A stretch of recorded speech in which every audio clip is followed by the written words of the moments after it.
Sí, señor. Bueno, hoy vamos a ver un relato yo qué sé, me pongo a hablar y siguen entrando ahora, entonces yo me distraigo. Bueno, vamos a ver un relato de Felisberto Hernández, nada menos, supongo yo que lo conocerán, ¿no? Algo nosotros en los seminarios hicimos alguna vez algo de Felisberto Hernández y bueno, de más está decir que es uno de los grandes narradores de este lado del mundo. Acá siempre tenemos una cuestión cuando hacemos a un uruguayo, hicimos Onetti hace poquito, y siempre decimos la misma tontería, ¿no es cierto? Cuando es uruguayo y es bueno y nos gusta, no le decimos uruguayo, le decimos rioplatense. Digamos, así Es de verdad. paso ligamos algo, ¿no es cierto? Y si no nos gusta, son uruguayos directamente. Total, si ellos se quedaron con Gardel, viste, no tenemos ningún problema. Así que, bueno. Entonces, tenemos a este Felisberto Hernández. ¿Qué haces, Mercedes? ¿Cómo andás? ¿Estás mejor? Bueno, bárbaro, me alegro. Mucho mejor. Bueno, bien, bien, perfecto. Entonces, decíamos, es un autor raro, ¿eh? No es uno de esos autores cuyos cuentos nos lleven demasiado linealmente. Sí, siempre hay una aventura, más o menos a rasgos generales, pero Feliberto Hernández es un autor que además de contar lo que está contando, y siempre presentado de un modo, digamos, para lo que es como uno está acostumbrado a leer, un modo un poco disparatado, además, está contando la misma creación del cuento, el mismo proceso de narración. Eso es algo que se ve en todos sus textos, diría yo. Es decir, más allá de la aventura puntual, de la anécdota narrativa que nos está ofreciendo, nos está dando algo, un agregado que sería también hablar un poco del proceso del cuento. Es como que muestra todas las cartas con las que está jugando. Esto de alguna manera no a este nivel así tan exacerbado. También aparece en Onetti, muchas veces en los relatos de Onetti, también hay como un correlato que va hablando también del mismo proceso de creación del cuento. Pero bueno, en este caso vamos a leer un relato. Bueno, lo voy a decir algo que es una obviedad, pero bueno, yo soy Isaías Garde, que nunca lo digo porque me parece que, viste, algo obvio, ¿no? Pero viste, gente que no nos conoce, que después nos va a ver por ahí, que sepa más o menos con quién se está encarando, ¿viste? No sé si para bien o para mal, pero bueno, no importa. Este, entonces, este relato que vamos a ver hoy es un relato del año 30-31, más o menos, apareció en su cuarto libro de relatos, y que se llama, el libro también se llama La Envenenada, y ese es el título del relato que vamos a estar viendo hoy, ¿no es cierto? Un relato muy interesante, no tan extenso. Feliberto Hernández nació en el año 1900. Voy a dar un breve pantallazo de contexto. Nació en el año 1902 y murió en el año 1964. No había cumplido todavía los 62 años. Murió de leucemia. Y fue un hombre que primero se dedicó a la música, digamos, él era pianista, y era muy buen pianista, era un muy buen concertista de piano. De hecho, hasta la década del 40 más o menos vivía de eso, vivía de dar recitales, de dar conciertos, de dar clases incluso de piano. Estuvo acá en Buenos Aires. Varias veces presentándose en algún tipo estuvo acá en el Teatro del Pueblo una vez. Anda una foto por ahí de él en la calle con el afiche atrás de su presentación, y tocó nada menos que piezas de Stravinsky en aquel momento con mucho elogio de la crítica. Era un muy buen pianista, ¿no es cierto? Bueno, después por distintas circunstancias, que básicamente son una, digamos, la situación económica, nunca fue un hombre de dinero, digamos, tuvo que vender el piano en algún momento y dejó la cuestión esta de la música, y se enfocó directamente a la literatura. Bueno, pero paralelamente a esta carrera musical, él siempre escribía, ¿no es cierto? Y iba publicando. Él tuvo la suerte, por así decirlo, de tener un grupo de amigos que lo apoyó bastante en casi todas las etapas de su vida, ¿no? Porque él en sí mismo era un personaje bastante extraño, ¿no es cierto? Un tipo que, vamos a decirlo sin dar ninguna precisión, no las tenía todas muy consigo, ¿no es cierto? Tenía ciertos altibajos psicológicos, por así llamarlo. No me quiero meter mucho en esas cosas porque acá está lleno de psicólogos, o sea, que siempre que viste hay más de uno, entonces ¿para qué me voy a jugar por eso, no? Pero digamos, era un tipo que iba y venía, viste, no estaba muy enfocado en su propia carrera tampoco, hacía lo que podía, ¿no? Después le consiguieron algún trabajo en algún organismo oficial y demás. Bueno, la cuestión es que este, esa carrera de músico, bueno, que en algún momento componía también. Si ustedes buscan por ahí, por YouTube o por algún lado, hay obras de Felisberto Hernández que ustedes pueden escuchar. Era un tipo de, digamos, un músico de vanguardia, ¿eh? Un músico bastante contemporáneo en aquel momento, ¿no?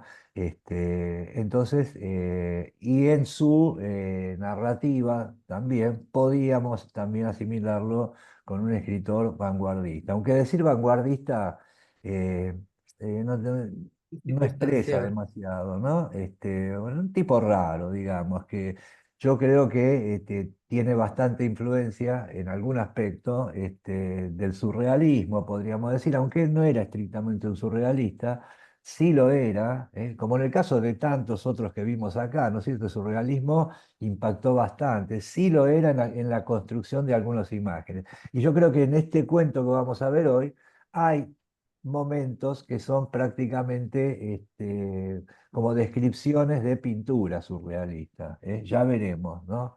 Eh, no sé qué opinarán ustedes, pero no quiero meterlo directamente en ningún cajón. En un tipo, me parece que el golpe de Felisberto Hernández es absolutamente original y es muy difícil encontrar a alguien con quien compararlo. No se puede comparar con ninguno. Tiene en algunos momentos ciertos aires de familia con algunos relatos de Silvino Ocampo. ¿M? Y posteriormente uno podría asimilarlo,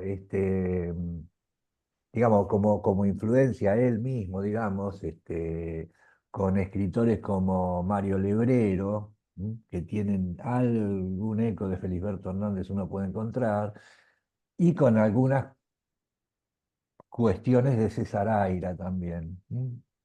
Pero bueno, hizo su obra muchísimo tiempo antes. Bueno, entonces decía, década del 30, cuarto libro de él. Ah, otra cosa, sus libros nunca se vendieron. Esa es la realidad. Ahora tal vez se vendan, ¿no? Yo no sé cómo está ahora el asunto, pero digamos, siempre fueron ediciones bastante acotadas, financiadas por sus amigos. Recién sobre el final de su vida, década de 50 y casi 60, con algunas editoriales ya le publicaban cosas, pero hasta ese momento era un escritor para los amigos. No tenía lectores, los amigos se encargaban de publicarle algunas cosas. Y eran más bien cuadernillos que iban apareciendo, tampoco nada del otro mundo. Pero bueno, eso no significa nada, ¿no? Porque bueno, después sí, posteriormente la figura de Felisberto Hernández se convirtió en un referente para muchos otros escritores. Entonces, bueno, dicho esto, vamos a empezar a leer este cuento, que está dividido en algunos pequeños capítulos, ¿no? Se llama La Envenenada. Y dice lo siguiente, vamos a leer el primer párrafo a ver qué nos parece, ¿no? En uno de los barrios de los suburbios de una gran ciudad, uno de los literatos no tenía asunto. Esto le pasó desde el 24 de agosto por la tarde, en la mañana había terminado un cuento, hasta el 11 de octubre también por la tarde. En la mañana del 11, el día le amenazaba con normalidad. Como uno de los tantos días, él estaba encerrado en su casa y no tenía ganas de salir. Se paseaba por toda su pequeña casa a grandes pasos y a profundos pensamientos. Quería atacar algún asunto. porque ningún asunto venía hacia él, al mismo tiempo que sus piernas se le cansaban y se le ponían pesadas, sentía la angustia con pesimismo, pero se acostaba un rato y a medida que sus piernas descansaban, la angustia con pesimismo se le iba. Bueno, acá presentó al personaje. Convengamos que no es un comienzo demasiado clásico, ¿no es cierto? Porque en fin, el protagonista es presentado como uno de los literatos, o sea que presuponemos que hay más literatos, ¿eh? Acá él pone la carga en definirlo como uno de los literatos. Ya de entrada estamos en una cuestión que va a tener que ver con la literatura, ¿eh? Ya vamos a ver en el desarrollo del cuento. ¿Y qué le pasaba? Tenía un problema, no tenía asunto acerca del cual escribir. A ver un momentito que el pueblo me reclama, un segundo, no sé quiénes son, me están pidiendo un enlace, bueno, no importa. Entonces, estamos ante un asunto que tiene que ver con la literatura. Momento, por favor, ¿eh? A ver.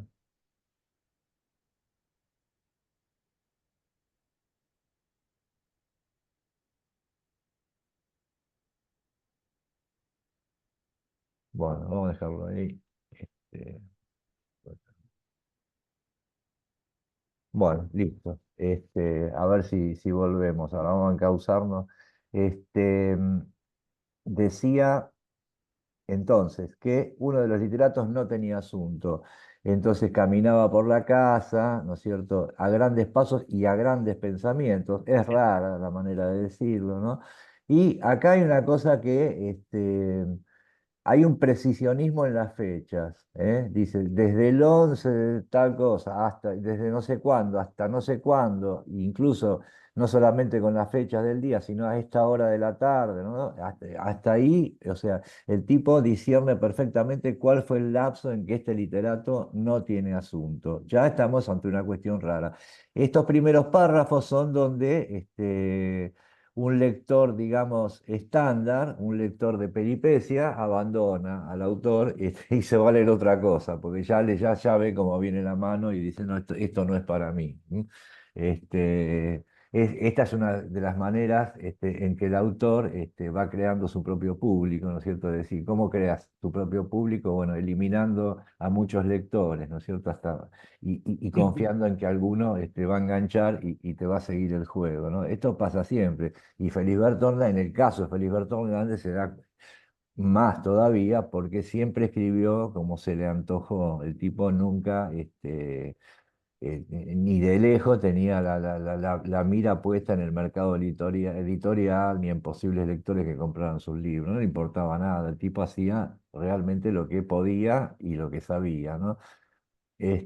Bueno, vamos a seguir con el segundo par. El 11 por la tarde, ya estamos en el 11 de octubre, cuando eran las 14:25 y se asomó a la puerta de su casa, se dio cuenta que el día era lindo. ¿Qué tal? Pero igual a muchos días lindos.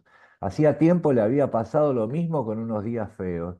Entonces, como una de las tantas veces que en otros días se había asomado a la puerta de su casa, llegó a la siguiente conclusión. Si quiero un asunto tengo que meterme en la vida. A las 15:12 fue cuando por última vez en esa tarde se asomó a la puerta de su casa y pensó que tenía que meterse en la vida. Aparecieron tres hombres que desde la calle le hicieron señas para que se acercara.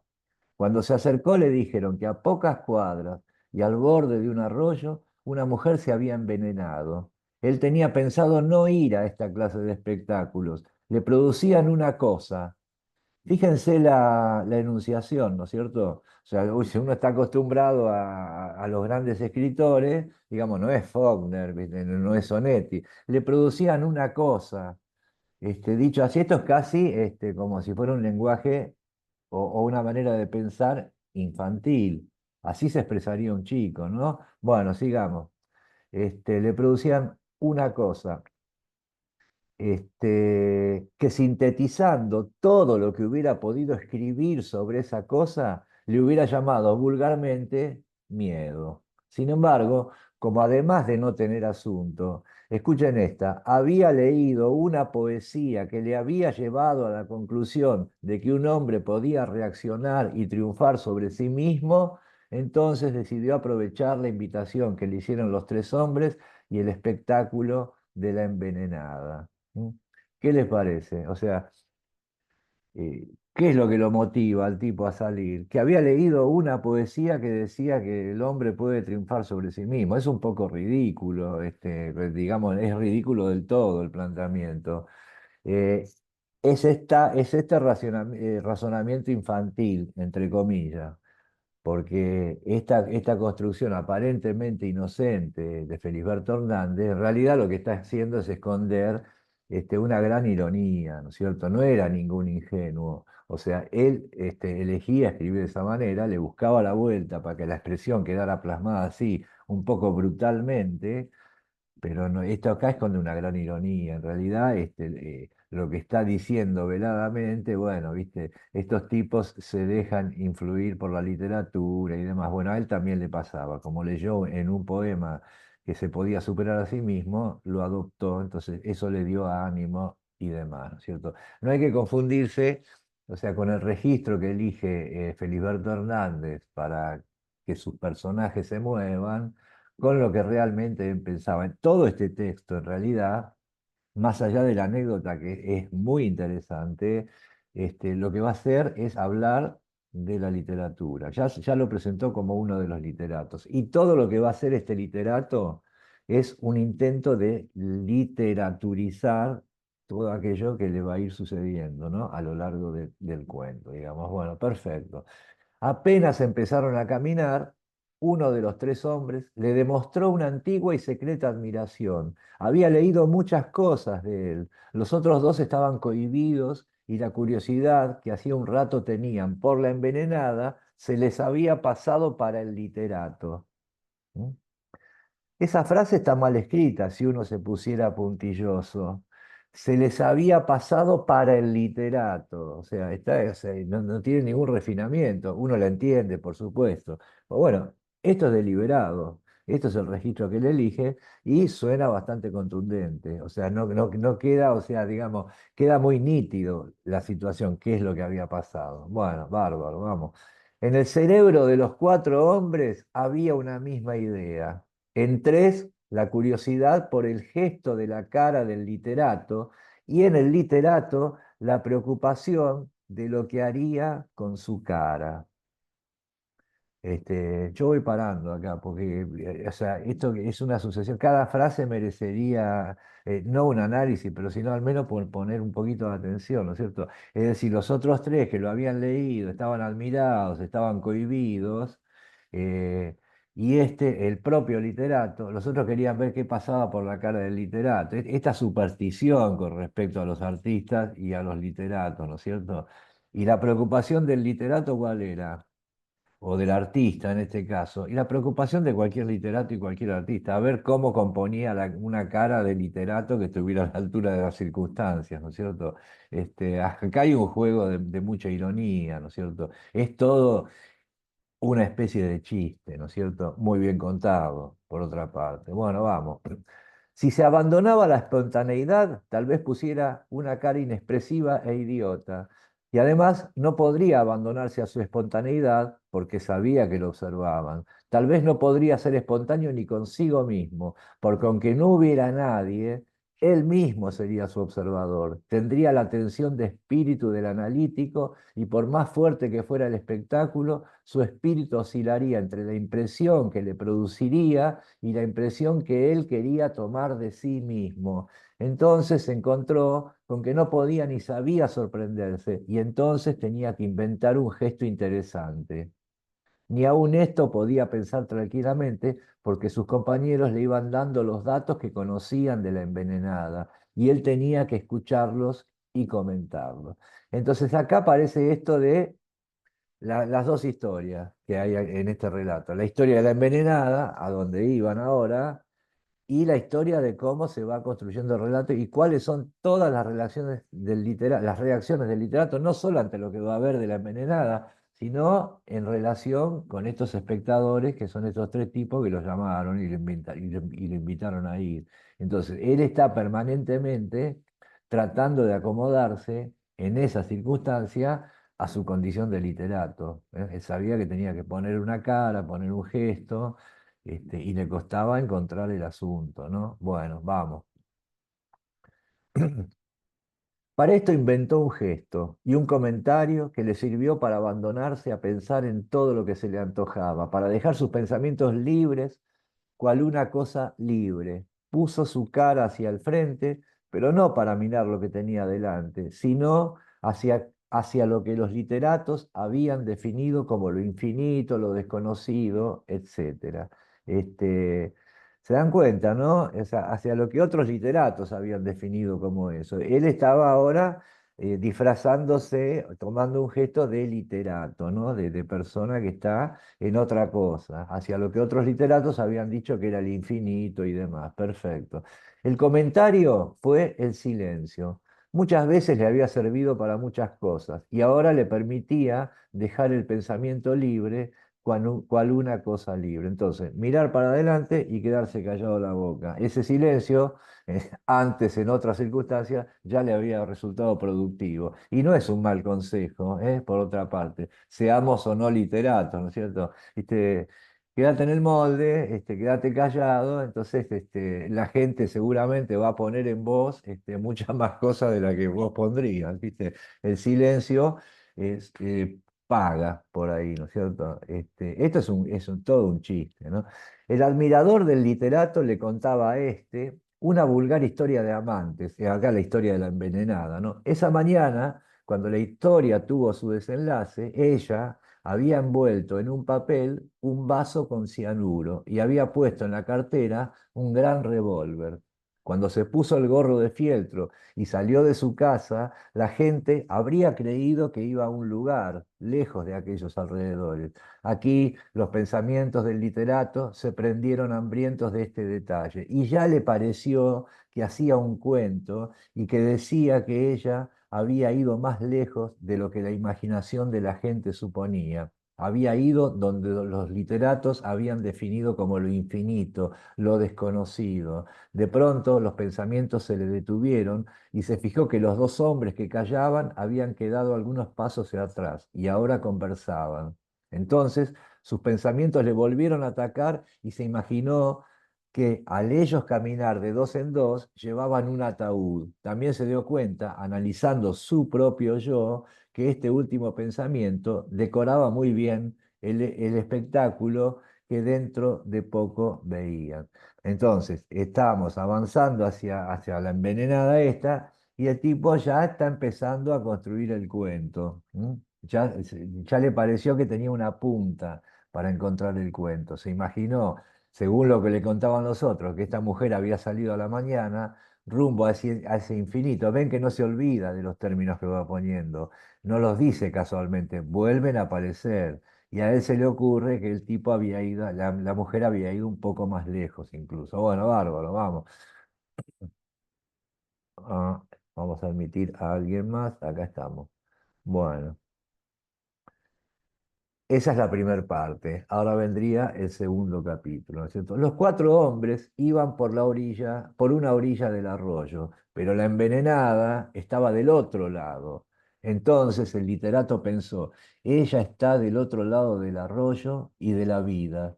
Los compañeros le dijeron que como el arroyo era angosto, de este lado verían bien, y que si fuera por el otro, que si fueran por el otro lado, ¿no? Tendrían que dar una vuelta muy grande. Y el literato pensó, para llegar del lado de la envenenada habría que dar una vuelta muy grande y esa sería la vuelta de la vida, porque ella está en la muerte. El paraje era pintoresco, como otros lugares pintorescos, y nada más. ¿Sí? Fíjense estos detalles de construcción, ¿no es cierto? Que, qué sé yo, dice Graciela, a mí me recuerda sombra sobre un vidrio esmerilado. Bueno, claro, tiene ese doble proceso, ¿no? De lo que efectivamente se está contando y a la vez de cómo la mujer del cuento aquel da cuenta de cómo lo va contando, ¿no? Sí, hay algo de eso, claro. Pero fíjense lo que sucede acá en este caso. Y está lleno de estas cosas, ¿no? Un escritor cualquiera hubiera dicho, bueno, el paisaje era pintoresco o el paisaje era cualquier otra cosa, pero le pone esa cosa de pintoresco en un sentido positivo, pero enseguida sabotea y dice, pero bueno, era como otros tantos paisajes pintorescos, después de todo, no es para tanto. Es decir, con esas observaciones, esas acotaciones que están permanentemente a lo largo de todo este relato, nos va sacando de, o sea, por un lado te pone en la ficción y te va sacando, ¿viste? O sea, como diciendo no entres demasiado tampoco, porque esto es un cuento, ¿viste? No pasa nada, ¿eh? Había dicho al principio que el día era lindo, pero bueno, era parecido a otros días lindos también que ya habían pasado, y otros días feos también, ¿viste? No, no hay nada del otro mundo.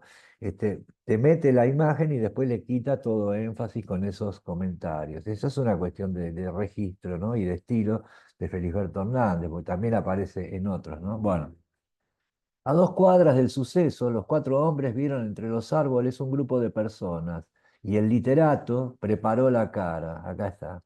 El que tiene que preparar la cara en realidad es el literato, por su propia condición de literato. O sea, no era, digamos, una persona común, entre comillas, era un literato. Algo se esperaba de él, ¿no es cierto? Por lo menos una cierta expresión en la cara. Entonces el literato preparó la cara. Un momento que acá estoy.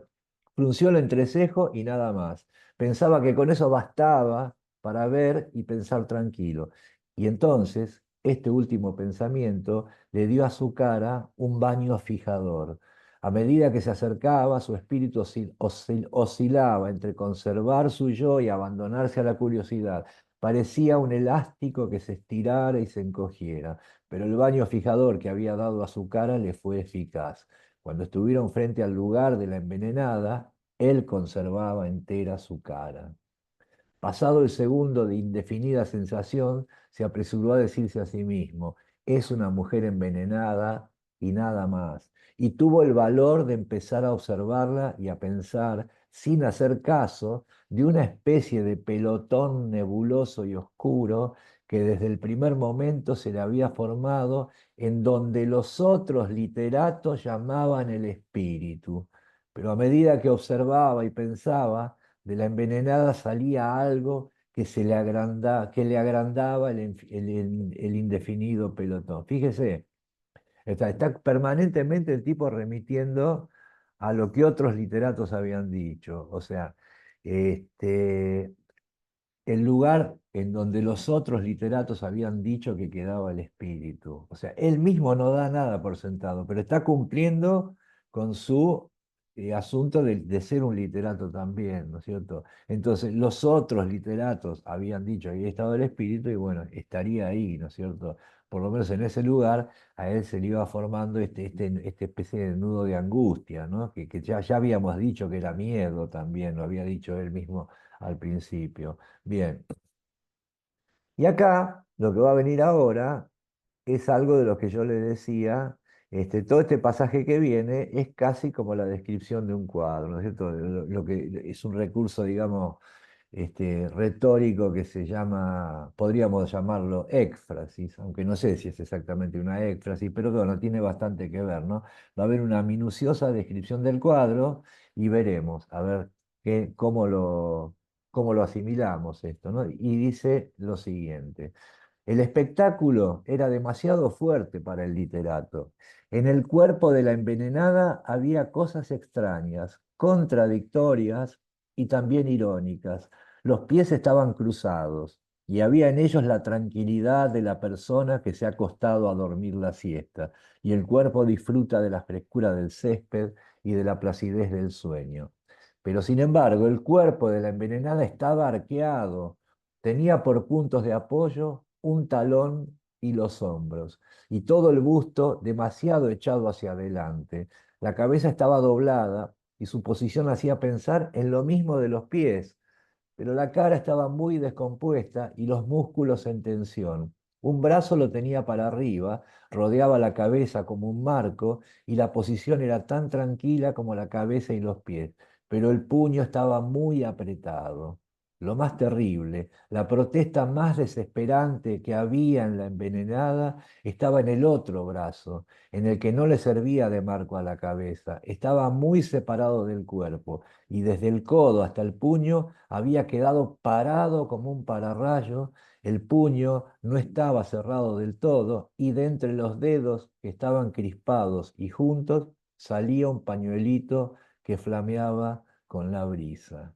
Esa es la descripción del cadáver de la envenenada. Es bastante impresionante, ¿no? O sea, yo no sé lo que les pasa a ustedes, pero yo la estoy viendo perfectamente a través de esta nítida descripción que hace, remarcando dos detalles fundamentales, porque la mujer podía haber estado tirada, parecía que hubiera parecido que estaba durmiendo, pero nada, tenía el cuerpo arqueado, ¿sí? Apoyado en los hombros, o sea, estaba así y, o sea, con un brazo levantado y en el puño de ese brazo tenía un pañuelito. Una cosa bastante espantosa. eh, y el espanto me parece que lo transmite con esta descripción minuciosa. Pero además, o sea, esto podría ser tranquilamente un cuadro expresionista, una pintura expresionista, quiero decir, que este narrador estuviera describiendo. ¿Eh? Hay de estas cosas en la pintura surrealista, pero sobre todo expresionista, y esto es tranquilamente una descripción de ese cuadro, ¿no es cierto? Es como que todo el cuento, ¿cierto? Todo el relato surgiera de la visión de este cuadro, ¿no? Pasa en la narrativa de Feliberto Hernández, ya lo vimos en otros cuentos, porque no es el primer cuento que hacemos. Este, ¿Se acuerdan de uno que se llamaba El Corazón Verde o del Corazón de Piedra Verde o algo por el estilo? Que también el tipo al principio del relato tira una serie de imágenes muy contundentes, muy nítidas y de una manera muy surrealista, superpuestas, y después va a resolver todas esas imágenes dentro de un marco narrativo. Pero lo que a uno le queda de los relatos de Feliberto Hernández, cuando digo lo que a uno le queda, digo lo que a mí me queda, qué sé yo, no sé, viste los demás, ¿no? Pero es, son imágenes. ¿Mm? O sea, esta foto de la envenenada es bastante inolvidable, digamos. Aquellas figuras que él barajaba en el corazón de Piedra Verde, también. O sea, por ahí te olvidás de qué iba el relato, o cómo evoluciona, o cómo se resuelve, pero lo que no te olvidás, son de las imágenes. Siempre eh, cuando lees un relato de Feliberto Hernández, te queda decantada una serie de imágenes muy nítidas. Esa nitidez de las imágenes, en este caso esta imagen grotesca de la envenenada, eso es el golpe, digamos, de ciertos cuadros surrealistas. Una manera de convertir o de sacar del registro realista un tema, un asunto, una imagen, ¿es cierto? Es darle una nitidez excesiva, es ponerle un foco de una luz muy potente de manera tal que ese exceso de realidad que uno percibe ante esa luz potente lo saca de la misma realidad, lo exacerba, lo pone en un punto que está más arriba de la realidad. Eso es propiamente un efecto surrealista y es lo que a mí me transmite Feliberto Hernández con ciertas imágenes. Bueno, bien, sigamos. Cerca del cuerpo estaba el vaso y el papel. El revólver ya lo había llevado la policía. Vino cerca de las 13 y quedó un guardia cuidando. Eran las 16 y todavía no había venido el juez. El guardia espantaba a la gente que se acercaba o tocaba, y los que ya se sabían de memoria los detalles del asunto y del cuerpo de la envenenada se iban. A pocos pasos del literato había una muchacha que dijo que hacía rato había venido el amante de la envenenada, que después de mirarla le bajó un poco la pollera porque le había quedado muy subida y que después se había ido. También dijo que nadie había tocado el vaso ni el papel. Entonces se pensaba que la envenenada habría visto aquello así antes de morirse, que su pensamiento y la realización con el vaso y el papel habrían quedado igual que en el momento en que ella se había envenenado, y esas horas que nosotros medíamos después se dislocaban y eran extrañas porque pertenecían más a ella que a nosotros. También se pensaba que antes de salir de su casa, el vaso habría estado tranquilo encima de una mesa, que ella lo habría sacado para llevarlo con ella como un animalito doméstico, que todavía estaba cerca de su cuerpo y miraba fijo y no era culpable de nada, que como un animalito doméstico habría estado lejos del propósito de ella, pero que ahora el vaso y ella eran dos realidades parecidas. Esto es magistral. Este, poner siempre, siempre en Feliberto Hernández el foco en los detalles, la nitidez en los detalles. Estaba el vaso del que ella había tomado el cianuro, ¿eh? Digamos, el arma mortal era el vaso en este caso, pero era inocente. O sea, y para hacer ver esto, o sea, lo pone en la misma condición que un animalito doméstico. Ese vaso antes de que ella se lo llevara, estaba ahí en la casa, arriba de la mesa, pero ahora ya se había convertido en otra cosa. Ahora el vaso y ella ya formaban parte de otra realidad, que no era la nuestra, que no era la de estos tipos que estaban ahí mirando las consecuencias de todo esto. Bueno, viene el otro capítulo. Durante mucho rato, el literato quiso suponerse que estaba acostumbrado a espectáculos como aquel y quiso empezar a construir su cuento. Es el berretín del literato, ¿no es cierto? Ya expresó dos o tres veces la voluntad de construir el cuento. Es decir, ya lo empezó a construir además, de alguna manera. Entonces acá está dando cuenta de la construcción de este relato. Bueno, empecé a construir para no tener otra cosa que sintetizar. Durante mucho rato el literato quiso suponerse que estaba acostumbrado a espectáculos como aquel y quiso empezar a construir su cuento para no tener esa cosa que sintetizando todo lo que hubiera podido escribir sobre ella, le hubiera llamado vulgarmente miedo. Tenía muy fruncido el entrecejo, pero los ojos se le habían quedado muy abiertos y fijos. Una de las cosas que acá aparece, y aparece acá en esta descripción, que aparece en otros relatos de Feliberto Hernández, es que a los personajes el cuerpo parece funcionarles de manera autónoma, o sea, el pensamiento, la mente de los personajes van para un lado y el cuerpo toma actitudes propias. ¿Eh? De repente los ojos se le fueron para aquel lado, las piernas empezaron a caminar, ¿viste? La mano se le abrió, o sea, como si cada parte del cuerpo tuviera una vida autónoma. Hay una gran disociación en los personajes de Felisberto Hernández. O sea, y esto le da mucho más patetismo y un sentido mucho más azaroso a lo que pudieran efectivamente llegar a realizar por voluntad propia los personajes. Porque si el cuerpo se te mueve para un lado, y bueno, ahí vas vos atrás de tu cuerpo, ¿no es cierto? Hay como una especie de autonomía, ¿no es cierto? Son en algún sentido marionetas los personajes. Bien. Los ojos se le habían quedado muy abiertos y fijos. De pronto se dio cuenta que los pies se le movieron, ¿ven? Y le llevaron el cuerpo para otro lado. También sintió sobre él todas las miradas y la responsabilidad que otros literatos habían sentido, escuchen esta, cuando pensaban que en sus manos estaba el destino de la humanidad. Y acá se está riendo de los literatos directamente, ¿no es cierto? Él siente esa responsabilidad porque los otros lo estaban mirando, ¿viste? Ya otros literatos lo habían sentido, eran responsables del destino de la humanidad, ¿viste? Mirá que si no escribís ese soneto, ¿viste? Puede venir el apocalipsis, ¿viste? O esto va a servir, ¿viste? Para que los tiranos tomen conciencia. Y así, ¿no? Bueno, no importa. Ya había corrido por allí la noticia de que era escritor, y la gente pensaría que tal vez él y no el juez estaría más cerca del misterio de aquella muerte.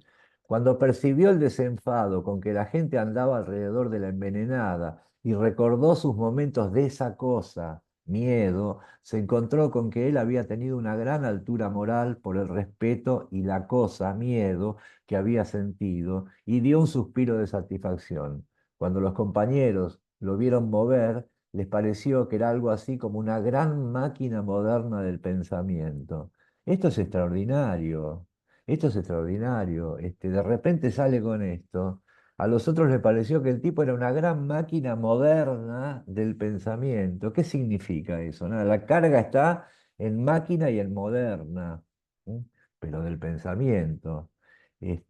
O sea, poner esta expectativa que tenían los demás sobre él en cuanto a que él pudiera discernir, a ver el crimen, ponerlo en esta metáfora, una gran máquina moderna del pensamiento. Esa frase a mí me hubiera encantado que se me ocurriera a mí para, qué sé yo, escribir cualquier otra cosa o me echarla por ahí en algún texto, ¿no? Una gran máquina moderna del pensamiento. Bueno, sigamos y que al moverse era porque ya tenía la solución. No sabían qué solución buscaban o la solución de qué, pero ellos presentían que en aquel hombre, como gran máquina moderna del pensamiento, vuelve, redobla, se debía haber producido una solución. Entonces uno de ellos, el antiguo admirador, lo interrogó.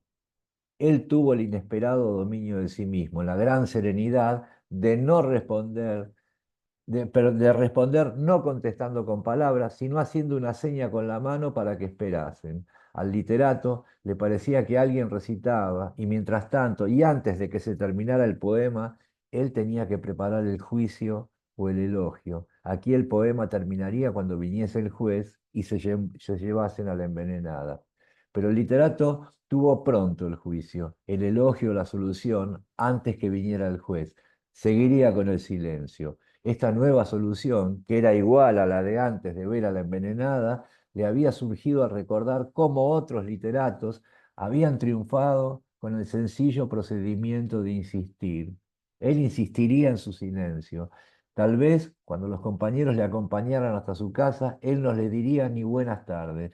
Y esa descortesía en aquel momento haría crecer en el ánimo de los demás el concepto que de él tendrían. Nada, al tipo no se le ocurrió nada, la menor cosa. O sea, cuando el otro lo interrogó, el tipo se quedó callado, le dijo, viste, esperá como que ya la tengo, viste, tranquilo, pero no abrió la boca. O sea, esto es un literato, o por lo menos estos son los literatos que a nosotros nos gustan, ¿no? Y que cada tanto visitamos en estos encuentros, ¿viste? Parece algunos jueces. Sí, parece algún Cuando juez, le claro. piden la noticia, dicen, no, hay que respetar el secreto del sumario. Y Hay lo que tuvieron al respetar el periodista derecho en la sumario. boca. Claro, le hace sujeto tranquilo, ¿viste? Ya, ¿viste? Tranquilo que ya la Bueno, tenés, ¿viste? No pasa nada. Después y no voy a hablar más, no voy a abrir la boca hasta que se vayan ustedes, ¿viste? Con lo cual ustedes van a creer que yo soy un genio, ¿viste? Que soy el as, ¿viste? Soy el mejor literato del mundo. Es un buen consejo, ¿viste? El tipo se está referenciando permanentemente con los literatos, con otros literatos, con lo que hicieron antes otros literatos. O sea, de alguna manera está tomando su lugar entre los literatos. ¿Qué hicieron antes los literatos? Bueno, y acá hay literatos, y yo lo sé, hay literatos en esta reunión, que no los voy a nombrar, para que no quiero que pongan cara de nada tampoco, ¿no es cierto? Dice una cosa que a mí me encanta, ¿no? El tipo recuerda que otros literatos habían triunfado con el sencillo procedimiento de insistir. ¿Eh? Esto es un gran consejo, ¿viste? Esto es un gran consejo. Uno, Isaías, sí, perdón. Cecilia, Acá dale, el dale. principal, acá el principal personaje es él, obviamente, no, Sí, ni lo claro, envenenaran, ni los literatos. Él es un autorreferente de sí mismo y crea, va, me parece, pero con mi humilde totalmente. y Sí, neófita no, no sé cómo se dice, no, sin no, está saber. bien. O sea, acá el rescate que tiene, si vos me estás hablando del mismo autor, digamos, en este caso del mismo Felisberto, o sea, él tiene el El artilugio literato, claro, de ponerlo en tercera, ¿viste? sí. Pero evidentemente este literato conoce muy bien lo que es la literatura y de lo que son los literatos, ¿viste? A ver, para que alguien no entendí la última palabra, infringir. Ahora vamos, ahora vamos.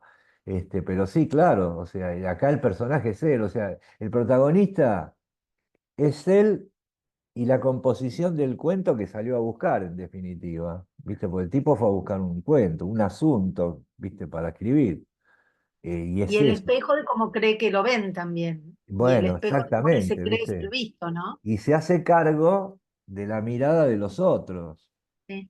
¿viste? Que Se él siente cree que lo ven así, no sabemos si lo ven No, así. bueno, pero él se siente La que se interpelado cree. supuestamente por esa mirada y entonces tiene que responder y estar a la altura de sus circunstancias De de las literato, circunstancias. ¿viste?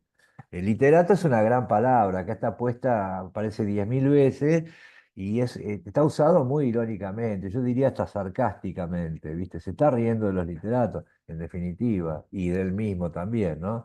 Bueno, veremos. Habían trufado de insistir. Él insistiría en su silencio, bueno, eso ya lo dijimos. Antes de empezar su cuento, otro detalle más vino a detener su mente. La muchacha, bien, ¿se acuerdan que había una chica que estaba mirando ahí? La muchacha que estaba muy cerca de ellos y que les había dado los datos del amante, la pollera y el vaso de la envenenada, ahora miraba al literato con demasiada frecuencia. Él lo percibió y trató de escudriñar disimuladamente aquellas miradas. Pero después pensó en el papel que estaba desempeñando. Ahí está, su misión como hombre que algún día tendría en sus manos el destino de la humanidad. Le reclamaba la atención de la envenenada. Entonces decidió no escudriñar la mirada de la joven.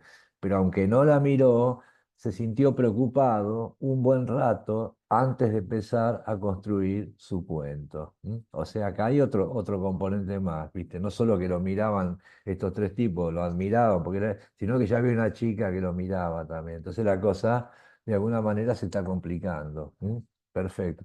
Pero él todavía se mantiene en la suya porque no tiene nada menos que el destino de la humanidad. Se hizo cargo del destino de la humanidad. Como se hace cargo cualquiera de nosotros cuando empieza a escribir un haiku, ¿viste? Ahora tengo en mis manos el destino de la humanidad. No es una mala actitud, ¿viste? Lo que pasa es que en algún momento te tenés que bajar del pony, ¿viste? Una vez que lo escribiste, pero para arrancar a escribir está bien con ese ímpetu, ¿por qué no? ¿Viste? ¿Qué nos lo impide? ¿Quién se va a enterar? Ahora, porque lo estamos diciendo abiertamente, pero como no va a salir de acá, no pasa nada. Bueno, vamos. El primer detalle interesante que acudió al cerebro del literato fue el de la edad de sus compañeros, de la envenenada y de él. Aproximadamente tendrían los cinco la misma edad. Para él, esto tenía la importancia de hacerle sugerir que eran cinco jóvenes de una clase dramática y que en ese momento representaban un drama. ¿Y qué es exactamente lo que sucede? ¿Viste? Lo que pasa es que este es el teatrito que se montó el autor. Son cinco personajes de una clase dramática y estaban representando un drama. Es decir, te está diciendo, estos son, viste, son personajes. Tranquilo, no pasa nada. Bueno, claro está que enseguida diría que lo más impresionante era que no había tal clase y que aquello era una espantosa realidad para la protagonista, ¿no? Para la pobre envenenada. El segundo detalle interesante le acudió al recordar que cuando era niño había visto en una escena de figuras de cera una mujer muerta, pero ahora él se permitía el atrevimiento literario. Fíjense cómo insiste con este punto de lo literario, ¿no? Se permitía el atrevimiento literario de decir que esta vez la muerte tenía una vida especial que no había en la muerta de cera. Entonces haría resaltar el valor de las cosas naturales sobre las artificiales. ¿No? Está pensando en que va a escribir un cuento, en cómo lo va a escribir y en qué es lo que va a transmitir con ese cuento. ¿No? Está pensando en todo eso, inevitablemente, simultáneamente. Cuando el literato tenía bastante relleno su cuento de cosas tan atrevidas como las que he citado, se encontró con que no se le ocurría una metáfora interesante para el brazo que había quedado parado como un pararrayos. Ese brazo es monstruoso, que le haya quedado el brazo levantado, ¿no?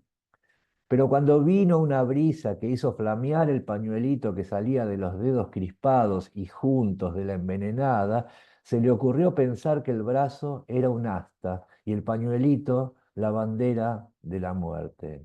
Sensacional. Y ahora fíjense cómo ya le encontró la metáfora y ahora cómo la va a redoblar. Lo que viene es un pequeño poema en prosa, ¿no? Entonces, era la bandera de la muerte. También le surgió esta pregunta, ¿qué vale más? Esta es una pregunta que nos podemos hacer nosotros, ¿no es cierto?, con respecto a las metáforas o a cómo construimos las metáforas, ¿no? ¿Qué vale más o qué es más importante, el asta o la banderita? En este caso le pareció que era más importante el asta que la bandera y pensó que todas las astas y las banderas, pensó en todas las astas y las banderas y vio en todas las astas un valor que hasta ahora no había visto. Las veía apuntar al cielo y su rigidez era de tanta fuerza y tenían una protesta tan desesperada, tan desesperante como el brazo de la envenenada. también le pareció ridículo que a las astas, que tenían una personalidad tan grande, les arrimaran de cuando en cuando una bandera.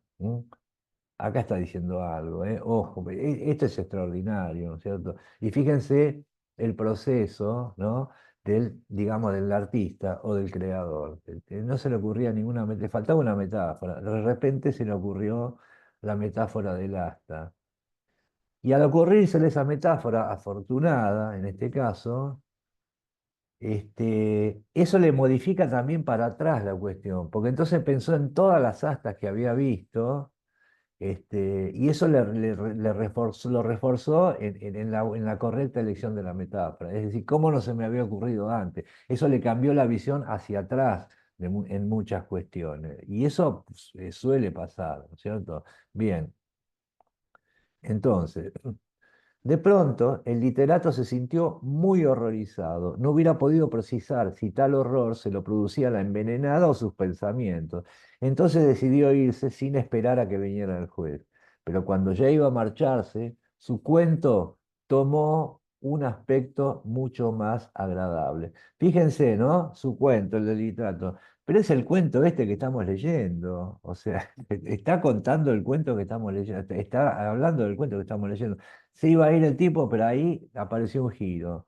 Son las ocurrencias que a uno le suceden cuando está escribiendo un cuento. Ni más ni menos, ¿no? Bueno, entonces, ¿qué pasó? Tomó un aspecto mucho más agradable. Se encontró con la mirada de la joven de los datos y se atrevió a comprobar abiertamente si la joven se interesaba por él.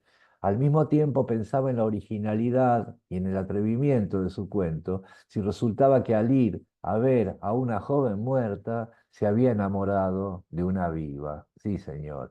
Pero eso no ocurrió, porque cuando él menos lo esperaba, ella le sonrió con una sonrisa enigmática que él no hubiera podido decir si sencillamente se burlaba de él o habiendo comprendido sus equivocadas suposiciones, le rechazaba con aquella sonrisa.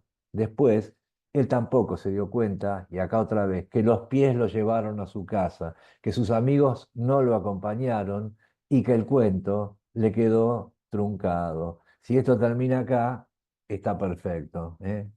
Y quedó truncado, o sea, mucha expectativa, muchas ocurrencias que no terminaron de cuajar, ¿no es cierto? Pero sigue, ¿no? Bueno, desde la cama su mirada cruzó la habitación, el patio, y se dio contra una vidriera de vidrios opacos. Qué manera de decirlo, ¿no? Es como si la mirada se hubiera estrellado contra los vidrios. Genial. Bueno. Y entonces empezó a pensar en la muerte. Sintió miedo de haber nacido porque tenía que morir. Hubiera preferido no haber nacido. Al principio pensó en esos dos límites, el nacimiento y la muerte, como si él no perteneciera a la vida. Pensó que a él le había tocado una vida en el reparto misterioso, que su vida era una casualidad, como era una casualidad el día que nació, y sería otra casualidad el día de su muerte. Entonces no le importaba que en él se hubiera formado una cosa humana. Era una cosa humana más en el montón y no tenía interés ni en darse cuenta que él era una cosa humana más. Le parecía ridículo que a cada uno le preocupara tanto de qué padres había nacido y en qué día. Le parecía extraño que esa cosa humana tuviera condiciones especiales para sentir ternura por los padres de que había nacido. ¿Qué importaba eso cuando se tenía el concepto o el sentido de lo que era el montón? ¿Qué se le importaba que le hubiera tocado un cerebro con ciertas ideas? Era tan ridículo o sin sentido como cuando los niños se preocupan en buscar la diferencia que hay en los pancitos que les han tocado. Él se comería el pancito y se acabó. Sin darse cuenta, la mirada se le había salido de la vidriera. No se olvida de ningún detalle, ¿eh? Le había revoloteado un poco y se le había detenido en el bulto que los pies hacían debajo de las cobijas. Entonces empezó a filosofar sobre las puntas de los pies. Es un buen tema para filosofar. Su cuerpo estaba en ese relajamiento muscular del descanso. Le parecía que la punta de los pies estaban lejísimos de él. Pensaba que solamente su cabeza trabajaba y le asombraba su dominio. Con solamente a su cabeza antojársele, se moverían las puntas de los pies que estaban lejísimos, y sin embargo, él no sentía correr la idea por su cuerpo, más bien le parecía que la idea saltaba de la cabeza y la barajaban los pies. Todas las partes de su cuerpo eran barrios de una gran ciudad que ahora dormía. Eran obreros brutos que ahora descansaban después de una gran tarea y que el continuo trabajar y descansar no les dejaba pensar en nada inteligente. Solamente su cabeza estaba despierta y contemplaba con sabiduría y con indiferencia todo aquello. Vamos a parar un segundo acá, así respiro también un poco, que no vendría mal. Este, ¿Ven lo que les digo de la disociación del cuerpo? La mente, por un lado, que va elucubrando, el cuerpo como barrios de una ciudad, ¿viste? Y la incapacidad de relacionar un pensamiento con el movimiento de un cuerpo. Más bien le daba la impresión de que la idea saltaba de la cabeza y los pies la barajaban y por eso se movían. Este, y acá plantea una pregunta interesante, o sea, siendo una cosa humana del montón, ¿qué importancia puede tener quiénes fueron tus padres, ni quiénes son tus hijos, ni nada de eso? O sea, esto es un magma y de repente aparecemos acá y listo, ¿no? Bueno, sigamos. Después, su misma sabiduría y su indiferencia le hizo sonreír al pensar en las metáforas que hacía sobre su cuerpo que descansaba. ¿Ve? Va comentando permanentemente lo que se le va ocurriendo, y va mostrando las cartas. Vamos, este, no quería entregarse a ninguna fantasía, porque ese día sentía la realidad indiferente. A él le habían tocado aquellas piernas para andar, como le podían haber tocado cualquier otra, y todavía pensaba sonriendo despectivamente que para mejor le habían tocado unas piernas que se le cansaban enseguida. Él se diferenciaba de los demás literatos, a ver, en que ellos ignoraban los misterios y las casualidades de la vida y la muerte, pero se empecinaban en averiguarlo. En cambio, para él no significaba nada haber sabido el porqué de esos misterios y casualidades si con eso no se evitaba la muerte. En total, no se le importaba la vida, ni su misterio anterior ni el posterior. Tampoco le importaba saber cuándo moriría ni de qué. El momento de la muerte sería para él como el momento de arrojar, ¿no? De vomitar. No le gustaba arrojar y hacía todo lo posible para evitarlo. Pero cuando el primer vómito le venía ya no pensaba, estaba pendiente del vómito y nada más. También es cierto que un pequeñísimo instante antes del primer vómito pensaba en que iba a vomitar. Estaba en estas reflexiones cuando de pronto se dio cuenta que la punta de sus pies se movía un poco, que hacía rato que sus ojos la estaban mirando y que él no había sido consciente de ese hecho. Entonces sintió el mismo nebuloso y oscuro pelotón indefinido que se le formó cuando miraba a la envenenada. Después se levantó y empezó a pasearse por toda su pequeña casa a grandes pasos y a profundos pensamientos. Y ahí termina el cuento, con casi las mismas frases textuales con las que empezó. ¿Eh? No se olvidó de nada. Todas las barajas que dejó sueltas por ahí, las volvió a agarrar, y al final cerró con este monio, ¿no? ¿Qué les pareció? ¿Les gustó? Abran los micrófonos, ¿eh? Mucho. Sí, es muy bueno. Y aparte empieza como un chiste, que tenía que lanzarse a la vida y iba a investigar una muerte. O por lo Exactamente, menos claro. investigar una muerte. Además había leído en una poesía, viste, que bueno, que él podía superarse a sí mismo. Entonces, si lo leyó en una poesía, lo leí, el Principito dice tal cosa, viste, ¿cómo no lo voy a hacer yo? Tengo que hacerlo, viste, yo puedo, viste. Es un gran Es muy chiste, todo este irónico, cuento. sí. Es muy irónico, Sí, muy por eso no hay lindo. que dejarse engañar, porque muchas veces, bueno, varias veces dijimos acá, pero mucha gente tiene el concepto de que este tipo era un naif. Y no era un Claro, naif para nada. O sea, en era todo muy caso, él eligió inteligente, cierto registro naif, claro. pero Provocaba. exacto, para decir otra cosa, ¿no es Sí, cierto? El bastidor que él sí. utilizaba para darle esta contundencia, A ver qué dice acá, Graciela dice, un literato consciente de la muerte se toma en joda la palabra literato, claro, exactamente, es así, Sí. totalmente. Pero ojo por eso, eh, es tan eficaz el tipo para mí, ¿no es cierto? Por ahí cuesta entrarle, o algunos tipos de lector acostumbrado a otras cosas, cuesta entrarle. Pero cuando uno entra, lo que aparentemente es un disparate, que hay disparate, o superficial, no es nada superficial ni es tan disparatado. Es simplemente el registro que él elige para mostrar las cosas de una manera distinta a lo que es una narrativa más tradicional, ¿no es cierto? Pero acá, incluso no hay nada de fantástico tampoco, es otra manera de expresar. Yo creo que tiene Claro. mucho más que ver con un registro expresionista. Este es uno de los Sí, caminos del expresionismo, ¿no? sí, Que con un registro o fantástico o de naif, no hay nada, ¿eh? Para mí no hay nada en toda la narrativa de Felisberto Hernández. Este, Onetti lo acusaba, Onetti lo quería, Onetti era jodido también, ¿no es cierto? Onetti te elogiaba, pero inmediatamente te tenía que, viste, meter algo en contra. Lo mismo que Borges hacía lo mismo, ¿no? Pero Onetti lo elogiaba mucho, pero Onetti decía que a partir de cierta etapa se dedicó a ser un naif profesional. Y bueno, yo qué sé, viste, está bien.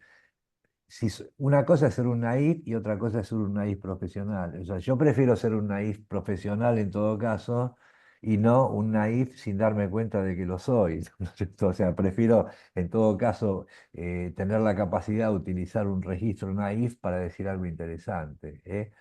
Onetti tenía Y otra no, cuestión también, pero bueno, y tiene muchas no, más y habla, se cuestiones. burla y todo, pero también muestra esa angustia, ese pelotón indefinido ante la muerte Exactamente, o lo último, está muy él bien, lo claro. nombra. La angustia está presente acá. Sí, Es sí, obviamente, este es un relato que habla de la angustia, claro, sí, básicamente, y de la muerte, ¿no es cierto? O sea, sí, el sí, tipo sí. llegó a una conclusión, comillas, filosófica. ¿Cuál era su filosofía? Mirarse los pies. Bueno, es una Sí, manera, pero la angustia sí, está en todo, sí. está en la envenenada, o no se nos olvide, es una imagen muy fuerte. Uno lo toma casi como una farsa esto, pero ahí estaba la envenenada con su brazo duro para arriba, ¿viste? Todavía como Sí, sí. reclamando algo, ¿no? O como increpando a su destino, si uno quiere, y yo no me quiero ir de rosca, ¿no? O sea, son imágenes fuertes, son imágenes muy angustiantes. Y el trasfondo de angustia y de cosa oscura, acá está perfectamente. Lo que pasa es que tenemos o sea, la maestría y otro de los golpes de Feliberto Hernández es que es una, o sea, también te produce la felicidad de leer este tipo de registro, porque, viste, hasta te reís, ¿no es cierto? sí, sí, sí, sí. Y no deja de ser angustión. Y lo que queda, después lo que decanta, hay una sensación de desasosiego, de angustia, viste, de cosa que no termina de cerrar, viste. Sí. Que Para mí Realmente obviamente. es, Extraordinario, Sí, para mí fue Lucrecia. extraordinario. Bueno, me Me alegro. pareció, aunque parezca un poco disparatado, me hizo acordar en el comienzo y en el final también con esto de los movimientos y de los detalles mínimos, y sobre todo la ironía y la burla en Gombrowicz. Puede parecer No. disparatado, No, pero no pero es disparatado. No, totalmente, sí, sí, sí.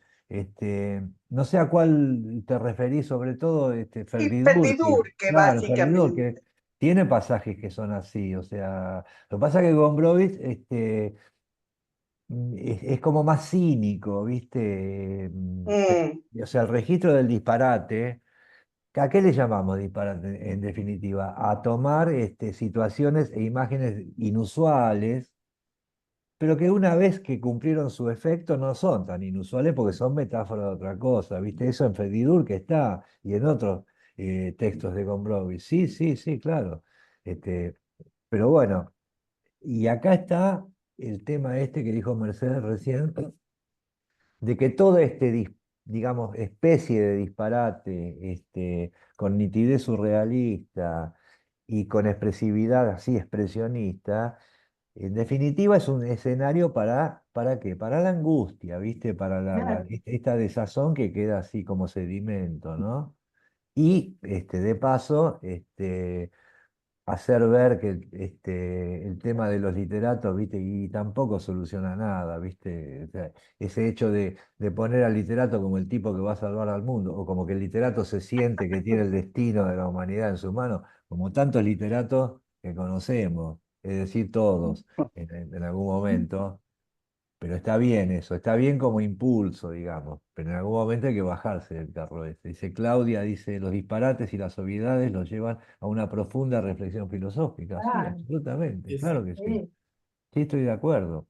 Digamos, es una manera de filosofar sin ser filósofo, obviamente, porque no lo era, pero toda pregunta que uno se haga sobre, qué sé yo, sobre la muerte, incluso sobre la literatura, un sesgo filosófico tiene, ¿no es cierto? Bien. Y es un tipo que no da respuesta ninguna, o sea, él plantea el asunto, pero no te deja Claro. tranquilo, digamos. No, aparte, dice una afirmación y después lo duda. Todo el tiempo Está duda. saboteando permanentemente, claro que sí, sabotea, ¿viste? Incluso te saca a vos de la ficción. Dice, bueno, es como un teatro, como si fueran cuatro personajes de una obra Sí. dramática. No lo eran, pero sí parecían. O sea, Pero es la duda del ser humano, además, pero refleja que todo claro, el tiempo todos dudamos de todo, pensamos una cosa, después nos contradecimos en la vida. exactamente. Y eso todo puesto ahí, transparentado ahí, ¿viste? Pero además, el hecho de también estar narrando la narración que está haciendo.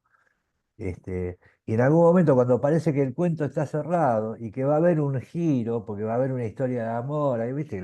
Sería la Ah, historia típica. No, quedó truncado el relato, ¿viste? Inevitablemente. Entonces, vos te quedás también como lector. Acá dice Claudia, dice, me bueno, gusta cómo juega con el lector. Justamente, sí, es el juego que hace con nosotros. bueno, Estás por entrar en esa cosa y dice, bueno, esto termina bien, que se van a tomar un café, que se bueno, no, quedó truncado. ¿Por qué quedó truncado? Porque los pies se le empezaron a mover para la casa. O sea, ni siquiera por una decisión que él haya tomado. El cuerpo lo empezó a llevar para otro lado y se fue, porque son marionetas en definitiva. Esto es una gran farsa, digo la puesta en escena, no lo que queda como trasfondo, pero sí la puesta en escena es una gran farsa surrealista, como un folletín, viste, de alguna manera, ¿no? Y este personaje queda como en la categoría de los chiflados, pero de los chiflados de las series y de las películas, ¿cierto? Ustedes habrán visto películas y series en las que aparece un tipo de esto que, viste, que uno le dice el loco, podía ser el bufón, podía ser el Joker, podía ser como uno quiera llamarlo, un stooge, un chiflado, que es el personaje siempre más atractivo, ¿no es cierto? Porque es el que lleva la historia para cualquier lado. El chiflado se mueve, o el loco, sí, el chiflado se mueve entre los neuróticos, que son los más o menos predecibles. El chiflado es el impredecible. Y este tipo está dentro de un cuerpo que toma decisiones autónomas a las de su pensamiento. Y ahí quedó el trunco el cuento, no hay historia de amor, bueno, pero el cuento está escrito igualmente, acá lo tenemos y lo acabamos de leer, claro. y es un gran cuento. Está todo Isaías, listo. Sí, sí. Daniel, Hola, disculpa que no tengo cámara. Buenas tardes. bueno, Quería preguntarte una cosa, porque a mí me llamaba la atención. Primero, obviamente, que me gustaría destacar que él usa siempre la palabra literato, nunca usa la palabra escritor, que es no, todo un claro, síntoma, ¿no? sí, sí, sí, Eh, pero cuando uno, digamos, yo no soy un lector de Felisberto Hernández, te confieso, pero el estilo que tiene me resulta muy torpe en relación a que la mayoría de los escritores escriben de manera mucho más refinada que él. Incluso un tipo como Art, por ejemplo, que siempre lo acusaron de que escribía mal, Sí, escribía de una manera mucho más refinada. O sea, acá las frases, si lo agarrara un editor hoy, digo, no, cuando él escribió este cuento, le corregiría muchas cosas. seguro. Probablemente sería un atrevimiento, pero eso él lo hacía a propósito, digamos, porque era una manera de ironizar sobre el propio, digamos, Sí, arte de sí, sí, escribir, sí, sí, sí. o él en realidad era como él escribía. No sé, ¿qué No, no, pensás vos de esto? De su manera de mira, escribir. hay dos cosas, sí, él lo hacía a propósito, esto era deliberado, no te quepa duda. Incluso yo creo que este texto, que hacía primera lectura, uno puede decir, bueno, esto lo agarro un editor, como dijiste vos, lo agarro un editor, lo agarro yo, ¿viste? Y ¿viste? Le voy marcando con amarillo, ¿viste? Pero el tipo corregía. O sea, no es que esto es una cosa que salió así y quedó así. El tipo corregía, pero corregía, redoblaba para este lado así, torpe, que vos decís. Él exacerbaba la torpeza. Pero esto no es registro deliberado. Yo creo que parte de esta, digamos, de este atropellamiento narrativo que él tiene, viste que hay frases que son urgentes y pa.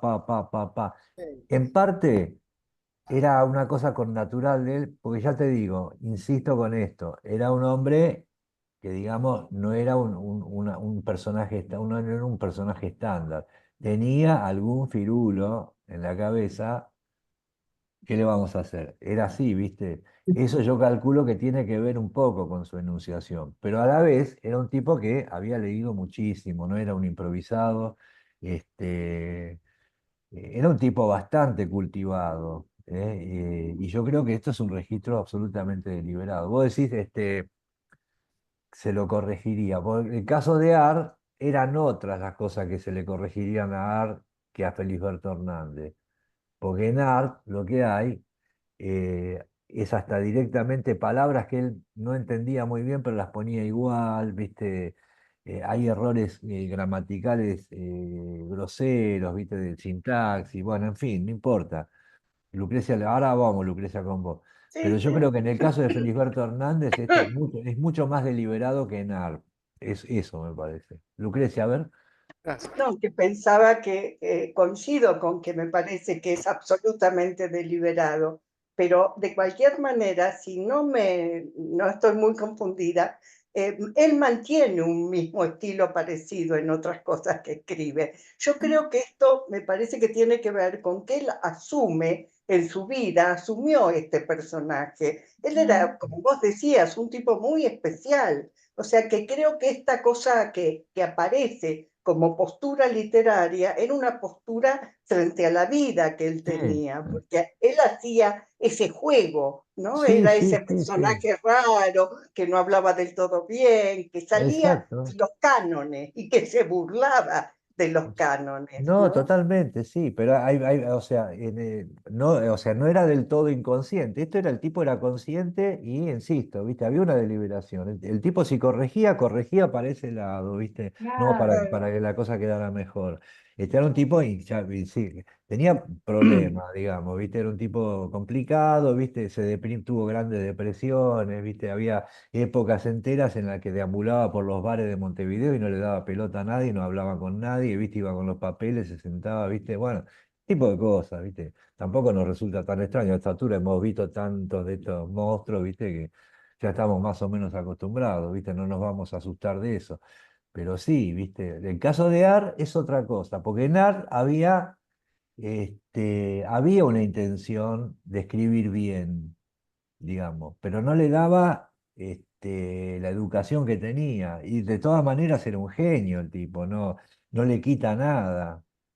Pero había una intención de escribir, digamos, más ortodoxamente. No es el caso de Feliberto Hernández, para nada.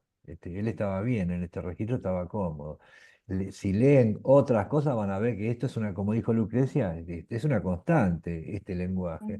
Y una de las características que tiene es tirar un montón de imágenes al principio de los cuentos, ¿viste? Medio así, medio como uno lo lee, es un aluvión, ¿no? De cosas, pero nunca se olvida de ninguna.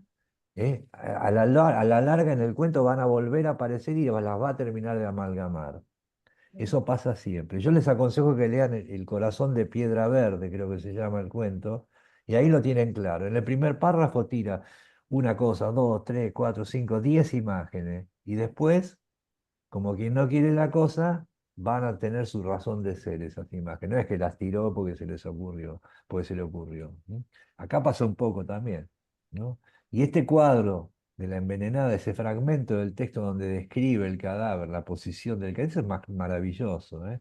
Se puede Sí, muy extraer, lindo. si hubiera algún pintor acá, podría ser el cuadro, ¿no es cierto? Por eso parece la descripción de un cuadro expresionista, eso decía, ¿no? Bueno, este es Feliberto Hernández.